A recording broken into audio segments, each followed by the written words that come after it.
AI 알려진 거는 56년 정도 GPT까지 왔는데요. 빅데이터를 또 연결해주는 정확도가 높아지긴 하겠죠. 강수 맵을 딱 놓고 한 6시간짜리 비디오를 두려움 중에 하나가 네. 혹시 내일짜리. 우리 후배들의 미래가 달리는 예보는 기상과학을 통한 예측으로 불확실성을 가지고 있습니다. 그러면 다른 과학 분야는 어떨까요? 기상청 30년 출입 기자가 기상학자와 기상청을 방문한 과학자를 만나 이야기를 나눠봅니다. 저희 센터가 0시간부터 72시간 정도까지 강수 예측을 현재 있는 AI 기술을 최대한 잘 활용을 해서 좀 더 잘해보자라는 관점으로 접근을 하고 있습니다. 그래서 초단기 같은 경우 위성이라든지 레이더 같은 것을 입력 자료로 해서 네. 현재 시점에서 한 6시간까지 강수의 분포가 어떻게 변화할 것인지 예측을 하려고 하고 있고요. 이게 시작된 이유가 일종의 이미지 처리 문제거든요. 일종의 그냥 밝기가 각각의 픽셀에 저장이 되어 있고 이게 행렬의 형태로 입력으로 들어간 각 픽셀에 비가 올 건지 안 올 건지를 클래시피케이션하는 문제이기 때문에 과거에 딥러닝이 잘했던 태스크랑 많이 닮아 있습니다. 혹은 현재의 그런 강수 맵을 딱 놓고 얘를 시작점으로 해서 그럴싸한 6시간짜리 비디오를 만들어 봐라 라는 거랑 또 닮아 있거든요. 이거 역시 기존의 그런 딥러닝 기반의 AI 기술들이 꽤 잘하던 태스크라서 이런 기술들을 기상 쪽에 끌고 들어왔을 때 우리가 기대했던 것만큼 강수 예측이 잘 나올까를 계속해서 테스트를 해보고 있고요. 현재 시점에서는 수치적으로는 좋게 나오나 하지 않아야 될 것 같은 실수를 하고 조금 어색한 그림을 만드는 걸로 봤을 땐 아직은 조금 쓰기 그렇다라는 평가를 받는 상황입니다. 그다음에 6시간 이후 같은 경우는 수치 예보 모델을 일단은 활용을 합니다. 단순한 관측 예보 가지고는 절대 안 되더라고요. 그래서 기존의 수치 예보 모델이 나온 거를 다시 딥러닝에 입력으로 들어가서 얘가 이제 어떤 식으로 보정이 됐을 때 가장 정확도 올라갈 건지 이런 보정 함수를 만드는 형태로 접근을 하고 있습니다. 지금도 초단기 강수 예측 서비스가 되고 있지 않습니까? 그쵸. 그것과 지금 AI 기상 예측 연구하고는 좀 차이가 있는 건가요? 근본적으로는 뭐 사실 예보 잘하려고 지금 기상청에서는 초단기 예측은 레이더를 먼저 초기작으로 놓고 과거에 이러이러이러한 변화를 해왔으므로 앞으로 미래는 이러이러한 변화를 할 것이다 라고 단순한 엑스트라폴레이션이죠. 일단 그걸 이제 백그라운드로 놓고 또 하나는 수치 모델을 한 10분마다 돌아가니까 이게 수치 모델에 돌리는 그 결과 두 가지를 일종의 이 웨이팅 에버리지를 하죠. 예, 시간에 따라서 초기 시간에는 레이더의 웨이팅을 많이 주고 후기로 들어가면 또 모델이 웨이팅을 많이 주고 그 웨이팅을 얼마나 줄 것이냐 뭐 이런 것들이 초단기 기법이고 저게 예. 2차 방정식 정도라고 봐야 되겠군요.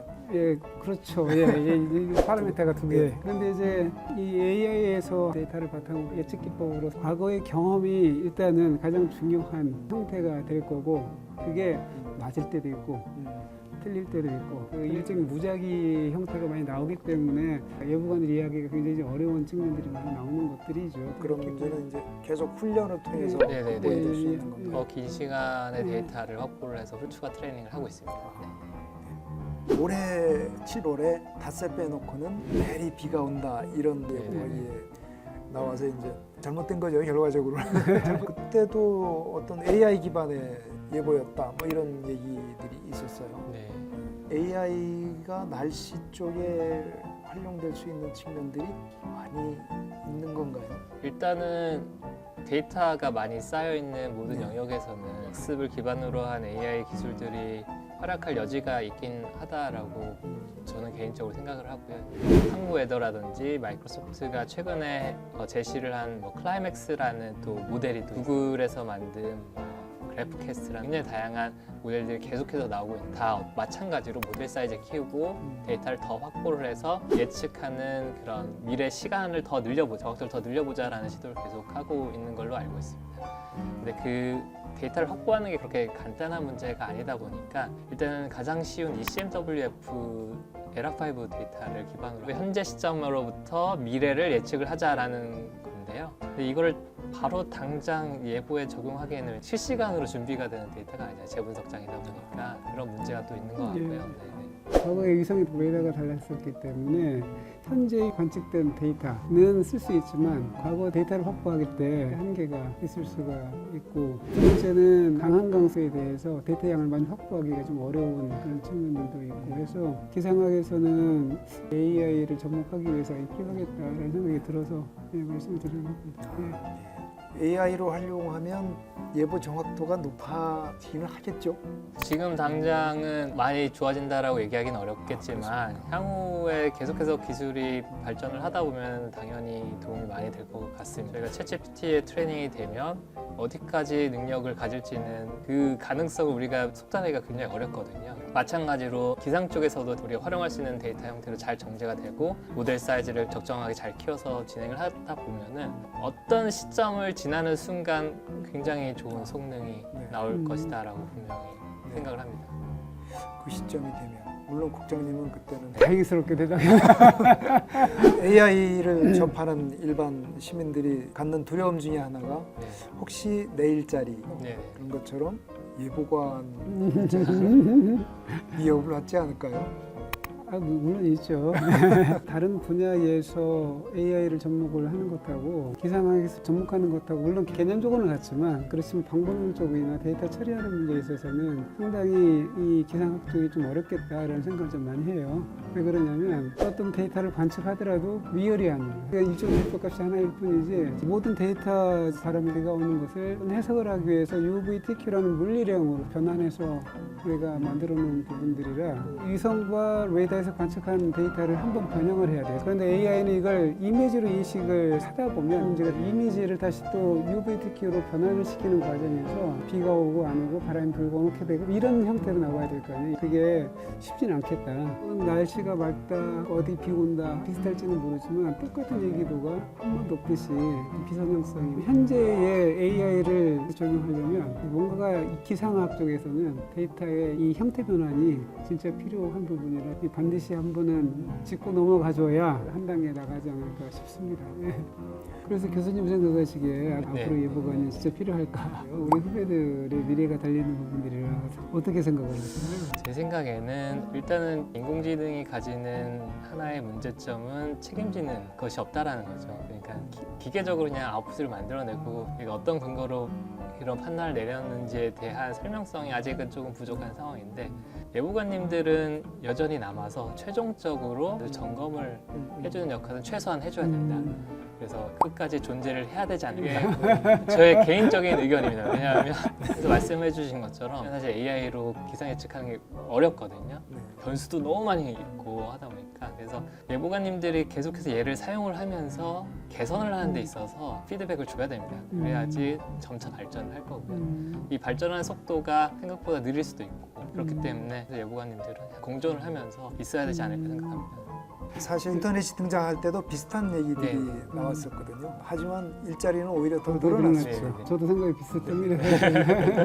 굉장히 도움은 되겠다라는 생각을 갖고 있는 분야가 예보관의 지원 분야일 텐데 몇 기가가 하루에도 쏟아져 나오는 그 많은 데이터를 예보관이 일일이 다 그걸 분석을 하고 판단하기가 쉽지가 않아서 AI 챗GPT랑 같이 일을 한다면 이 알고리즘을 씹어줄 수도 있고 대화형 형태를 통해서 지금 어떤 모델이 가장 잘 맞는 것 같아? 그럼 어떤 의미에서 그렇습니까? 라고 하면 이런 의미에서 앙상블 멤버 몇 번이 현재로서 잘 따라갑니다. 그럼 그 앙상블 멤버 보여줘. 딱 보여주고 뭐 이런 식의 어떤 대화를 통해서 모든 데이터를 잘 활용할 수 있다면 꼭 예측 문제가 아니더라도 예보관의 지원 문제로 현재로서는 진화된 어떤 일종의 이 대화형의 그 AI를 잘 활용할 수가 있겠다. 그러면 예보관의 시간도 단축해주고 예보관의 실력도 물론 같이 특보도 좀 더 빨리 생산해낼 수가 있고요. 또 하나는 특보로 예보를 발표하는데 일일이 손으로 치는 게 아니라 앙상블 몇 번으로 우리나라 예보를 생산해줘 라고 하면 초안을 만들어줘서 약간 수정만 해서 나가는 형태가 되면 신호 개념의 그 F 시스템 만들 수가 있겠다 라는 생각을 해요. 그래서 제가 우리 이 과학원의 AI팀에 그 예보관 도와주는 지능화 대화형 시스템을 만들어 달라 라고 사실은 요청을 한 상황이에요. 네, 제가 소개를 안 시켜드린 연구실 하나가 그런 연구를 진행을 하고 있는 걸로 알고 있습니다. 말하자면 우리 가정에 하나씩 있는 그런 식의 비서 시스템이죠. 마지막으로 기상학자가 바라보시는 AI, 또 AI 전문가로서 앞으로 기상학 분야에서 AI 활용을 한 연구를 어떤 걸 더 하고 싶으신지. 처음에 알파고 시작을 할 때 못 이긴다고 그랬잖아요. 그랬었죠. 결국은 이겼잖아요. 여러 가지 모델의 물리방정식이나 이런 부분들은 바둑으로 놓고 보면 정석과 같은 거. 그런데 자연계를 위성이나 레이더를 보면 인간이 알고 있는 몹쓸 따르지 않는 이런 것들이 예보를 굉장히 어렵게 만들고 힘들게 만들죠. 인간이 알 수 없는 형태가 되기 때문에 그렇죠. 그러니까 똑같이 알파고가 정석을 어긋나는 바둑을 두지만 결국은 그게 하나의 또 다른 정석으로 어떤 형태를 만들어지기도 하고 그렇잖아요. AI를 통해서 제가 가장 기대를 하는 건 우리가 알고 있는 물리 법칙이 아닌 현상들 끄집어내서 이게 이런 거다 자꾸 보여주기 시작을 하면 또 그것이 인간이 모르는 어떤 물리 법칙으로 작용을 하게 되고 AI가 이래서 이렇게 예측을 할 수가 있겠구나라고 하는 상호작용을 통해서 더 도움이 되기도 하고 하는 진단에 대한 새로운 어떤 해석이 관련되는 것들이 도와주지 않을까. 한 3년 동안 이쪽 기상 쪽과 관련된 AI 연구를 진행을 하다 보니까 기상 예측이라는 게 굉장히 어렵습니다. 그래서 더더욱 학생들이랑 같이 연구를 진행을 하고 있고요. 희망하는 거는 실질적으로 도움이 되는 자료를 얼른 만들어서 AI의 가능성을 증명을 일단 시켜드리고 싶다. 어떤 분야든지 간에 AI를 잘 받아들이게 만드는 가장 좋은 방법은 성공사를 하나 만드는 거. 챗GPT도 그 이후에 굉장히 많은 투자와 관심이 가졌듯이 마찬가지로 저희도 빨리 성공사를 하나 보여드리고 싶고요. 그 다음에 많은 투자를 받아서 많은 지원을 받아서 스케일을 챗GPT처럼 확 키워서 과연 어떤 걸 할 수 있을지를 한번 해보고 싶습니다. 과학은 결국은 그 사람을 위해서 사람이 만들어가는 거잖아요. 기상학도 인공지능도 함께 성장을 해서 더 큰 결과물로 우리에게 큰 도움이 되는 그런 길이 열렸으면 합니다. 여기서 마치겠습니다. 수고하셨습니다. 네, 감사합니다. 감사합니다. 또 다른 과학자의 기상청 방문이 기대되시는 분은 기상청과 한국과학기자협회 유튜브 구독 좋아요. 함께 해주세요.